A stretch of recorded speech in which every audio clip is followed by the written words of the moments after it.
জাতীয় থেকে আন্তর্জাতিক, প্রান্তিক, জনপদ থেকে নগর, ঠিক এই মুহূর্তে চারপাশে কি ঘটছে তা নিয়ে আয়োজন এখন চারদিক। আপনাদের সঙ্গে আছি আমি মুজাহিদ শুভ। প্রধানমন্ত্রী বলেছেন, ক্রয় ক্ষমতা বৃদ্ধির ফলে মানুষের চাহিদা বেড়েছে, সেদিক বিবেচনায় ফসল উৎপাদন বাড়াতে হবে। কৃষক লীগের ৩ মাসের বৃক্ষরোপণ কর্মসূচির উদ্বোধন অনুষ্ঠানে প্রধানমন্ত্রী বলেন, উদ্বৃত্ত ফসল সংরক্ষণে প্রতিটি বিভাগে সংরক্ষণাগার নির্মাণের উদ্যোগ নিয়েছে সরকার। আষাঢ়ের প্রথম দিন সকালে গণভবনে কয়েকটি গাছের চারা রোপণ করেন প্রধানমন্ত্রী শেখ হাসিনা। এর আগে ৩ মাসব্যাপী বৃক্ষরোপণ কর্মসূচির উদ্বোধন করেন তিনি। পরে কৃষক লীগ আয়োজিত অনুষ্ঠানে প্রধানমন্ত্রী বলেন, ১৯৮৪ সাল থেকে বর্ষাকালে বৃক্ষরোপণ করে আসছে আওয়ামী লীগ। উৎপাদিত বাড়তি ফসল সংরক্ষণে প্রতিটি বিভাগে সংরক্ষণাগার নির্মাণের উদ্যোগ নিয়েছে সরকার। অবকাঠামো উন্নয়নের কারণে ফসলি জমি যেন নষ্ট না হয় সেদিকে সবাইকে নজর দেওয়ার আহ্বান জানান তিনি। এ সময় দেশবাসীকে ঈদের শুভেচ্ছা জানিয়ে যথাযথভাবে পশু কোরবানি ও পরিষ্কার পরিচ্ছন্নতা বজায় রাখার আহ্বান জানান প্রধানমন্ত্রী।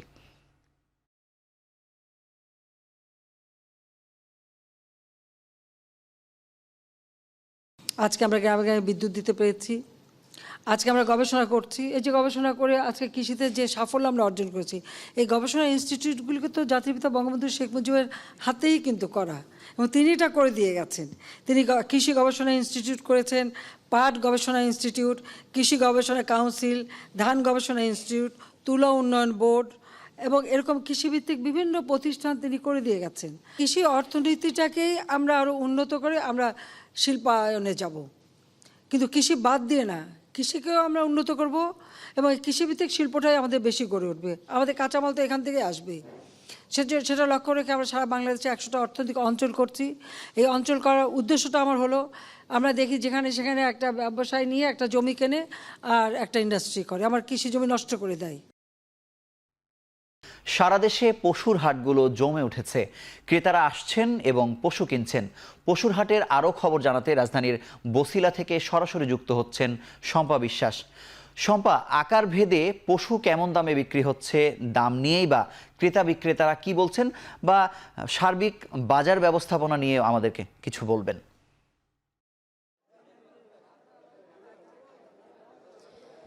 আমরা হাটে ঘুরে দেখেছি যে মূলত মাঝারি আকারের গরুর চাহিদা বেশি, যদিও দাম নিয়ে ক্রেতা এবং বিক্রেতা দুই পক্ষ দুই ধরনের মতামত দিচ্ছেন। ক্রেতারা বলছেন দাম অনেকটাই বেশি, গতবারের সঙ্গে তারা তুলনা করে বলছেন যে দাম প্রায় 20 থেকে 30% বেশি। অন্যদিকে বিক্রেতারা বলছেন গোখাদ্যের দাম যেহেতু বেড়ে গিয়েছে সেক্ষেত্রে দাম কিছুটা বেশি, এবং এই বেশি দামের পরেও তাদের খুব একটা লাভ হবে না বলে তারা জানিয়েছেন আমাদেরকে। পাশাপাশি যদি বলি যে হাটের সার্বিক ব্যবস্থাপনা নিয়ে এখানে কিন্তু বেশ কিছু বিক্রেতা বা খামারি আমাদের কাছে অভিযোগ করেছেন, আমরা এই মুহূর্তে যে বছিলা হাটে আছি, এই হাটে পর্যাপ্ত পানি, ওয়াশরুম এবং সেই সাথে বিদ্যুতের ব্যবস্থা নেই, এবং তাদের বৃষ্টি আসলে হাট কর্তৃপক্ষ কি ব্যবস্থা নিবে সেটিও তারা অবগত নন। তারা বলছেন যে এখানে যে তাদের থাকা, খাবার, পানি সবকিছুই নিজে থেকে জোগাড় করে নিতে হচ্ছে, যদিও হাট ব্যবস্থাপনার মধ্যে এই বিষয়টি পড়ে যে হাটে যারা আসবেন তাদের জন্য সার্বিক পানি এবং বিদ্যুতের সার্বক্ষণিক ব্যবস্থা চালু রাখার বিষয়টি। যদিও এ বিষয়ে আমরা হাটের ইজারাদার বা কর্তৃপক্ষের এখনো পর্যন্ত কোনো মতামত জানতে পারিনি, আমরা পেলে নিশ্চয়ই সেটিও জানাবো। পাশাপাশি যদি হাটে ক্রেতাদের উপস্থিতির কথা বলি, সকালের তুলনায় বিকেল বেলায় ক্রেতার সমাগম বেড়েছে, যদিও বিক্রি কম বলছেন বিক্রেতারা। তারা বলছেন যে অনেকেই আসছে, তারা দেখছে, কিন্তু দরদাম শুনে তারা চলে যাচ্ছে। আবার কেউ কোনো খামারি আমাদের এটা বলছেন যে আগের তুলনায় অনেকটাই দাম কম বলছেন ক্রেতারা। যেই গরু তারা দাম চাচ্ছেন 1.5 লাখ টাকা, সেটি অনেক ক্ষেত্রেই দেখা যায় যে ক্রেতারা 60,000 বলে চলে যাচ্ছেন। আবার কিছু ক্রেতা আছেন যারা অপেক্ষা করছেন আবহাওয়া কিছুটা খারাপ হলে বা বৃষ্টি নামলে তারা আসলে গরুর দাম কমে যাবে এবং সেই সময় তারা কোরবানির পশুটি কিনবেন, এমন অভিযোগও আমরা কোনো বিক্রেতার কাছ থেকে পেয়েছি। যদিও এখন আমরা দেখতে পাচ্ছি যে আবহাওয়া তুলনামূলক ভালো, যদিও আকাশ কিছুটা মেঘাচ্ছন্ন আছে, ফলে খামারিরা শঙ্কা করছেন বা গরু ব্যবসায়ীরা শঙ্কা করছেন যে বৃষ্টি নামতে পারে, এবং বৃষ্টি নামলেই হাটের ব্যবস্থাপনা নিয়েও তাদের নানা রকম শঙ্কা রয়েছে। এই ছিল আমার কাছে রাজধানীর বছিলা হাট থেকে কোরবানি হাটের পশু বেচা কেনার সবশেষ খবর। শম্পা, আপনাকে ধন্যবাদ। আপনি সেখানেই থাকুন, আমরা প্রয়োজনে আবারও আপনার কাছে হাজির হব তথ্য জানতে। অতীতের সব রেকর্ড ভেঙে ২৪ ঘন্টায় বঙ্গবন্ধু সেতুতে সর্বোচ্চ ৩,৮০,৬৩,৪০০ টাকার টোল আদায় হয়েছে। এ সময় পারাপার করেছে ৫৩,৭০৮টি যানবাহন। সেতুর টোল প্লাজা কর্তৃপক্ষ জানায়, বৃহস্পতিবার রাত ১২টা থেকে শুক্রবার রাত ১২টা পর্যন্ত সেতুর পূর্ব প্রান্ত থেকে উত্তরবঙ্গে পারাপার হয় ৩৩,০২৫টি যানবাহন, যাতে টোল আদায় হয় ২,৬৪,০০০,০০০ টাকা। আর পশ্চিম প্রান্ত থেকে সেতু পার হয় ২০,৬৮৩টি পরিবহন। এতে টোল আদায় হয় ১,৭৪,২৩,৪০০ টাকা। ২০২৩ সালের ২৭ জুন এই সেতু দিয়ে পার হয়েছিল ৫৫,৪৮৮টি যানবাহন, যাতে টোল আদায় হয়েছিল ৩,৫৮,৪০,২০০ টাকা।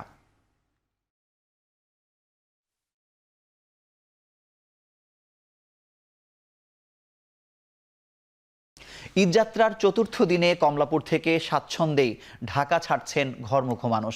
সকাল থেকে শিডিউল মেনে ছেড়ে যাওয়ায় ট্রেনের যাত্রীদের চোখে মুখে ছিল আনন্দের ছাপ। ঈদ যত এগিয়ে আসছে ততই বাড়ছে বাড়ি ফেরা মানুষের চাপ। সকাল থেকে বেশিরভাগ ট্রেন নির্দিষ্ট সময় মেনে স্টেশন ত্যাগ করেছে। নির্ধারিত সময়ে ট্রেন ছেড়ে যাওয়ায় ভোগান্তি ছিল কম। যাত্রীদের চোখে মুখেও ছিল খুশির আমেজ। এদিকে অতিরিক্ত চাপ সামাল দিতে রেলওয়ের সর্বোচ্চ প্রস্তুতি আছে বলে জানানো হয়। এছাড়া রেলযাত্রা নির্বিঘ্ন করতে টিকিট কালোবাজারি বন্ধ ও আইনশৃঙ্খলা পরিস্থিতি নজরদারি করছে রেলওয়ে কর্তৃপক্ষ।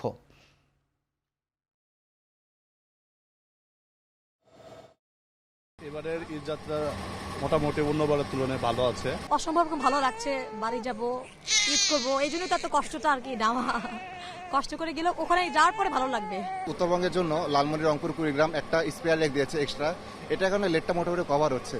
তো এই কারণে আর কি মোটামুটি ট্রেনগুলো রাইট টাইমে যাচ্ছে, যে কারণে আমাদের ভোগান্তি কম হচ্ছে। অনেক শান্তি পথে যেতে পারতেছি, বা কোনো গ্যাদারিং নাই, কোনো ঝামেলা নাই। বাড়ি যাচ্ছি, বাবা মার সঙ্গে ঈদ করবো, ভালো লাগবে। আর যাওয়ার মনে করেন যে টিকিট অনলাইনে কেটে রাখছিলাম। আমার খুব ভালোই লাগতেছে সবার সাথে ঈদ করতে। ভোলার লঞ্চ ঘাটগুলোতে বেড়েছে যাত্রী চাপ। তবে যাত্রী বাড়লেও বাড়ানো হয়নি নৌযানের সংখ্যা, চালু হয়নি কোনো স্পেশাল সার্ভিস। ফলে ঝুঁকি নিয়ে চলাচল করছেন যাত্রীরা। ভোলার ইলিশা ঘাট থেকে বিস্তারিত জানিয়েছেন ইমতিয়াজুর রহমান। আর মাত্র একদিন পরে পবিত্র ঈদুল আজহা। বেলা যত যাচ্ছে ততই ভোলার লঞ্চঘাটগুলোতে ঢাকা এবং লক্ষ্মীপুরগামী যেই লঞ্চগুলো রয়েছে সেগুলো যাত্রী বোঝাই করে ভিড়তে শুরু করেছে। প্রতিটি লঞ্চে কিন্তু ধারণ ক্ষমতার অধিক যাত্রী নিয়ে বহন করতে দেখেছি আমরা। আমি এখন রয়েছি ভোলার ইলিশা লঞ্চ ঘাটে। এই ঘাটে সকাল থেকে এখন পর্যন্ত ঢাকা থেকে 60টি লঞ্চ এবং লক্ষ্মীপুর থেকে 6টি লঞ্চ এসেছে। এতে করে প্রায় 1,20,000-এর মতো যাত্রী কিন্তু ভোলায় এসে পৌঁছেছে বলে BIWT এর সূত্রে আমরা জানতে পেরেছি। এই যাতে করে যাত্রীরা নির্বিঘ্নে যাতায়াত করতে পারে এবং কোনো রকম বিড়ম্বনা না পড়ে, সেক্ষেত্রে কিন্তু আইনশৃঙ্খলা বাহিনী এবং কোস্টগার্ডের সদস্যরা কিন্তু ঘাটে মোতায়েন রয়েছে, তারা তদারকি করছেন বলেও কিন্তু আমরা দেখতে পেয়েছি। তবে সাধারণ যাত্রীদের সাথে কথা বলেছিলাম, সাধারণ যাত্রীরা যেমনটা জানিয়েছে, বেলা যত ঘনিয়ে আসছে লঞ্চের ধারণ ক্ষমতার অধিক কিন্তু তারা যাত্রী নিয়ে চলে ঘাটে ভিড়তে শুরু করেছে। এছাড়াও কিন্তু ভাড়াও কিন্তু 50 থেকে 100 টাকা, কোনো কোনো ক্ষেত্রে 200 টাকা ভাড়া বেশি নেওয়ার কথাও কিন্তু আমরা যাত্রীদের কাছ থেকে জানতে পেরেছি। আপনাকে একটা আরেকটা বিষয় জানিয়ে রাখি, ভোলা লক্ষ্মীপুর নৌরুটটি অতি গুরুত্বপূর্ণ এবং উত্তাল মেঘনা পাড়ি দিয়ে এই নৌরুট এটা পাড়ি দিতে হয়। এতে করে এই সময়টাতে এই রুটে কাঙ্ক্ষিত লঞ্চ সংকট থাকার কারণে কিন্তু যাত্রীরা জীবনের ঝুঁকি নিয়ে অবৈধ স্পিড বোট এবং স্টিলের বডি এবং ছোট ট্রলার দিয়ে কিন্তু যাত্রী পারাপার হচ্ছে। এতে করে তাদের জীবনের অনেকাংশ ঝুঁকি থেকে যাচ্ছে। তারা এই ঝুঁকি এড়ানোর জন্য BIWT এর পক্ষ থেকে এই ভোলা লক্ষ্মীপুর রুটে অন্ততপক্ষে কিছু সংখ্যক লঞ্চ বৃদ্ধি করার দাবি কিন্তু জানিয়ে আসছে। তবে BIWT এর পক্ষ থেকে এই ঈদ মৌসুমে স্পেশাল লঞ্চ সার্ভিস চালুর কথা থাকলেও কিন্তু ঈদের আর একদিন বাকি থাকলেও কিন্তু এখন পর্যন্ত কোনো স্পেশাল লঞ্চ সার্ভিস চালু হওয়ার কথাও কিন্তু আমরা এখন পর্যন্ত দেখতে পাইনি। তো এই ছিল আমার কাছে ভোলার ইলিশা লঞ্চ ঘাট থেকে সর্বশেষ তথ্য। আরাফা ময়দানে চলছে হজের মূল আনুষ্ঠানিকতা। এরই মধ্যে মসজিদে নামিরায় জামাতের সাথে জোহরের নামাজ আদায় করেন মুসল্লিরা। সে সময় দুহাত তুলে আল্লাহর দরবারে অঝরে চোখের পানি ফেলেন তারা। এর আগে হজের খুতবা পাঠ করেন পবিত্র মসজিদুল হারামের ইমাম ও খতিব শায়েখ ডক্টর মাহের আল মায়াইকিলি খুতবায় মুসলিম উম্মার শান্তি কামনা করা হয়। এবছর বাংলা, ইংরেজি, ফার্সি ও উর্দু সহ প্রায় 50টি ভাষায় খুতবার অনুবাদ হয়। আরাফার ময়দানে আসরের নামাজ আদায় করে সূর্যাস্তের আগেই মুজদালিফার উদ্দেশ্যে রওনা দেবেন হাজিরা। সেখানে পৌঁছে এক আজানে মাগরিব ও এশার নামাজ আদায় করবেন তারা। পরে খোলা আকাশের নিচেই করবেন রাত্রি যাপন।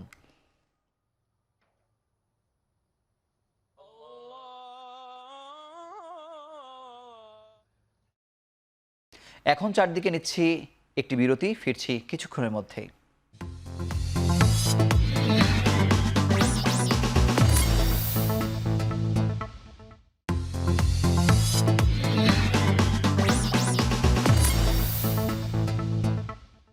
ফিরলাম বিরতির পর, দেখছেন এখন চারদিক। বিএনপি মহাসচিব মির্জা ফখরুল ইসলাম আলমগীর বলেছেন, সরকারের দাসসুলভ আচরণ ও নতজানু পররাষ্ট্রনীতির কারণে মিয়ানমারকে সরকার কিছুই বলতে পারছে না। আজ জাতীয় প্রেস ক্লাবে সংবাদপত্রের কালো দিবস উপলক্ষে এক আলোচনা সভায় তিনি এ কথা বলেন। মির্জা ফখরুল বলেন, মিয়ানমারের কারণে সেন্ট মার্টিনে চরম খাদ্য সংকট চলছে। মিয়ানমার গুলি চালাচ্ছে, কাউকে প্রবেশ করতে দিচ্ছে না, অথচ সরকার এ বিষয়ে একেবারে চুপ। বিএনপি মহাসচিব দাবি করেন, ক্ষমতা ধরে রাখতে মরিয়া সরকার দেশের মানুষের কথা চিন্তা করে না। দেশে গণতন্ত্র নেই বলে মানুষ আজ তাদের ন্যায্য অধিকার থেকে বঞ্চিত। এ সময় দেশ ও সার্বভৌমত্ব রক্ষায় সবাইকে ঐক্যবদ্ধ হওয়ারও আহ্বান জানান মির্জা ফখরুল।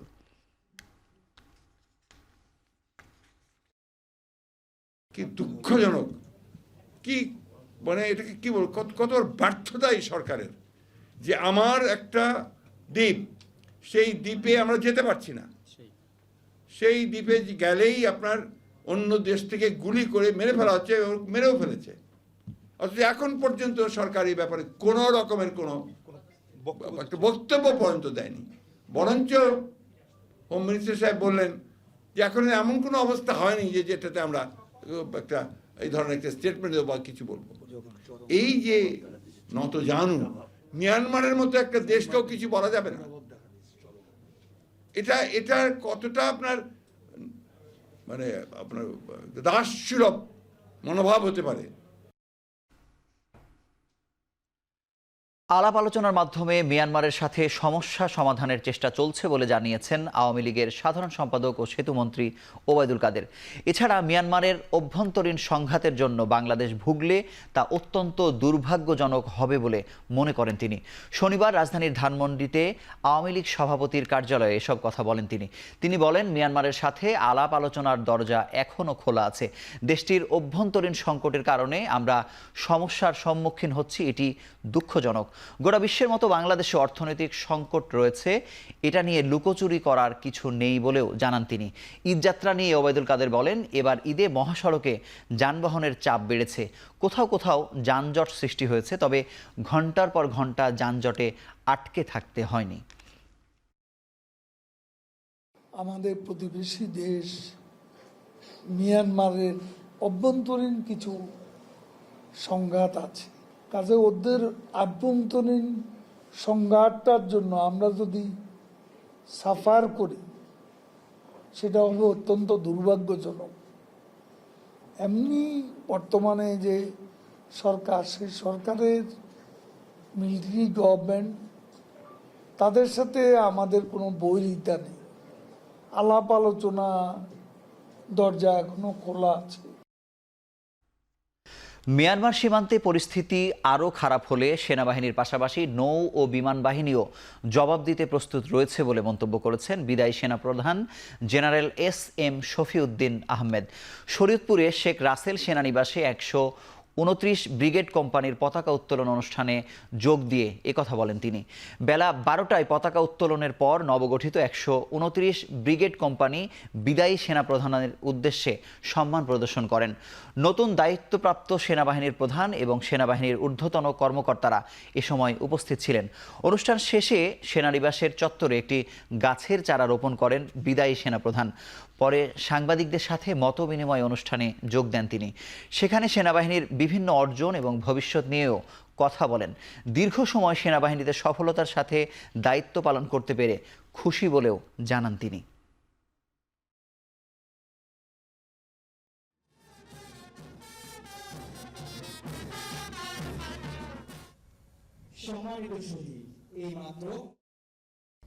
বর্তমানে যে ধরনের সমস্যা ওখান থেকে হচ্ছে, বর্ডারে কিছু কিছু বর্ডার ভায়োলেশন, এটা কিন্তু আমাদের ওখানে বর্ডার গার্ড আছে, আমাদের কোস্ট গার্ড আছে, তারা বিষয়টা সম্পূর্ণ তদারকি করছে এবং সরকারের নির্দেশ অনুযায়ী কিন্তু প্রয়োজনীয় ব্যবস্থা নিচ্ছে।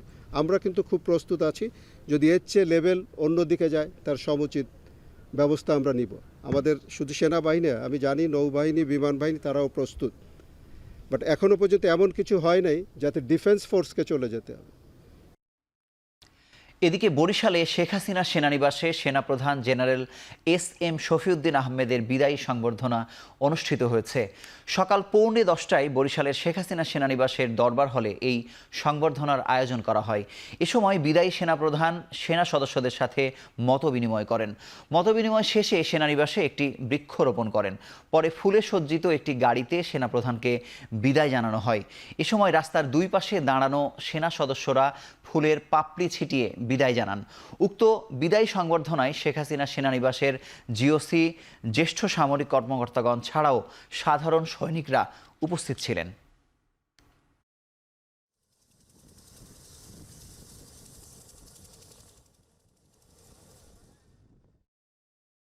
এখন চারদিকে নিচ্ছি আরও একটি বিরতি, সঙ্গে থাকুন, ফিরছি কিছুক্ষণের মধ্যেই।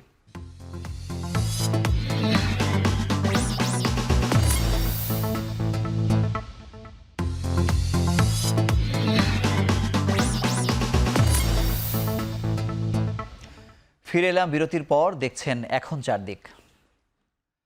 যুদ্ধ কবলিত গাজার উত্তরাঞ্চলে ত্রাণ ঢুকতে দিচ্ছে না ইসরায়েল। বিবিসিকে জানিয়েছে জাতিসংঘের শিশু বিষয়ক সংস্থা ইউনিসেফ।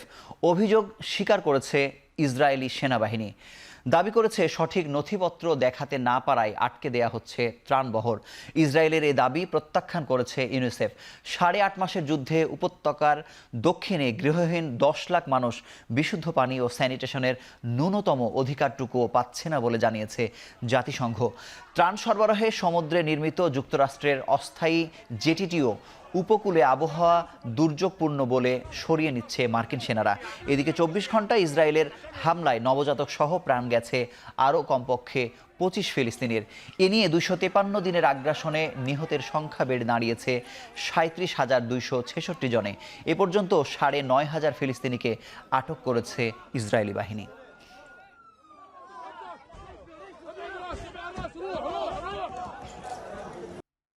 শেষ করছি এখন চারদিক। এতক্ষণ আমাদের সঙ্গে থাকার জন্য সবাইকে ধন্যবাদ।